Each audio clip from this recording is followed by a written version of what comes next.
విజయం వెనుక ఉండే అసలు కథ ఏంటో ఇప్పుడు చూద్దాం. అనన్యను చూసి లా చదవటం తన వల్ల కాదులే అని అనుకునేవాళ్లు.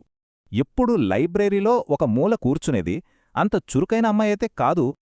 తొలిసారి మోడ్ కోర్ట్లో నిలబడినప్పుడు పాపం చేతులు వణికిపోయాయి. కాని తన దగ్గర టాలెంటును మించిన ఒక సూపర్ పవర్ ఉంది. చూడండి, తన బలమంతా ఈ చిన్న చిన్న అలవాట్లలోనే ఉంది. అలా నెలలు గడిచాయి. ఆమె కృషి ఫలించడం మొదలైంది. ఇప్పుడు సీన్ మారింది. ఒక పెద్ద కోర్ట్రూమ్. అక్కడ అనన్య మళ్లీ నిలబడింది. కాని ఈసారి తన గొంతులో భయం లేదు, ధైర్యం మాత్రమే ఉంది.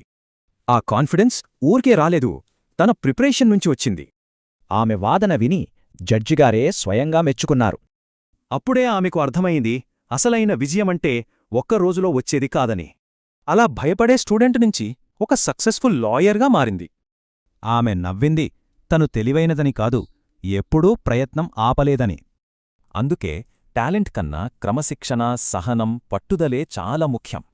అంటే ఈరోజు మనం పడే కష్టమే రేపటి మన గెలుపుకు పునాది. మరి రేపటి విజయం కోసం ఈరోజు ఏం చేస్తున్నారు?